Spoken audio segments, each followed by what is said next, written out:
Hi, my name is Nandan Bhatt. I am founder of EcoCari. So in EcoCari, we are working on two basic missions. One is we are trying to conserve the environment by upcycling single-use plastic like biscuit packets, chips packets, gift wrappers, e-com packets. And now we have started using audio and video cassettes also.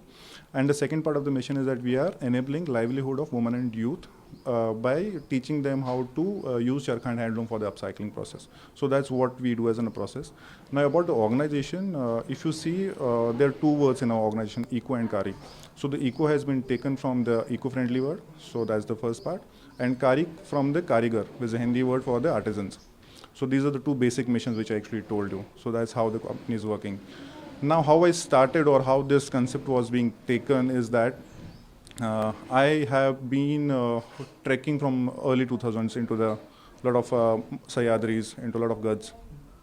So we started trekking in early 2000s. What we have seen is that these places are now getting as a dumping grounds for a lot of trekkers or even the tourist guys do come. So they go, they party, they dump those plastic bags, bottles and all that. Now bottles or even the glass bottles are being picked because they fetch money out of it. But plastic bags or even the multi-layer packaging, they don't fetch money. So that was the point when we thought, can we do something about this? And that's how this idea started.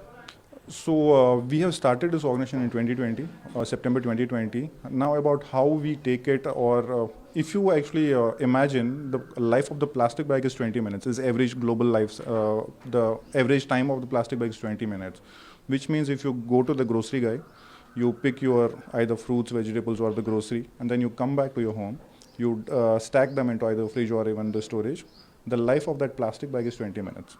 So what we are doing here is that we are increasing that life from 20 minutes to many years. And in the process, if you see that the complete process is manual, there's no machine being used, no extra energy or even any chemical being used.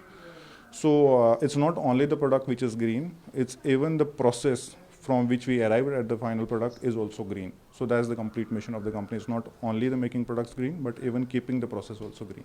So if you have seen post-COVID, the awareness has changed. So it helped us in terms of that the general public also now got the idea about there's something is changing, that climate change is real. And that helped us actually in reaching to the mass customers. We have got a lot of traction from the corporates. So we get a lot of orders from corporates for the gifting and all that. So the corporates have now shifting from these cheap Chinese products, to be frank, that which are getting, you might have seen those pens, stands, all that, to something meaningful, because these products actually help them in two things. One is they can help in conserving the environment because we are upcycling that waste which nobody else is doing. And other is that these products are also creating livelihoods from them. So the process starts from the collection of the waste. Now we don't do the collection on our own. So we have tied up with a couple of organizations who work with waste pickers. So they collect, they segregate, and then they give it to us. The other part of the major source of the waste comes from the donations. So there are a lot of individuals who know about us. So they keep accumulating their waste in their home. Once it's sizable, they ship it to us. You might have seen a lot of couriers which are coming to us. The third is we have tied up with a lot of companies who are into food manufacturing. So they send us their factory waste. And at the end of the day, if there's something more requirement is done, then we have a lot of wholesalers in and around the city from whom we buy. Now the process starts after that. So once the plastic is there in the unit, the first thing which we do here is these are washed, sanitized, and then dried under the sun. The complete process is manual. There's no machine being used, no extra energy being consumed. So then after drying, we sort them color-wise as well as the gauge-wise. For example, if you have seen, there will be a lot of plastic bags or the polythene bags which are less than 50 microns. Then there are some thicker ones also. So we need to segregate them on the basis of the gauge and then on the basis of color also. For example, if you have seen Lay's packet, they will come in 3 to 4 colors. So Lay's might have yellow, Lay's might have blue, Lay's might have the red color. So we segregate them color-wise also.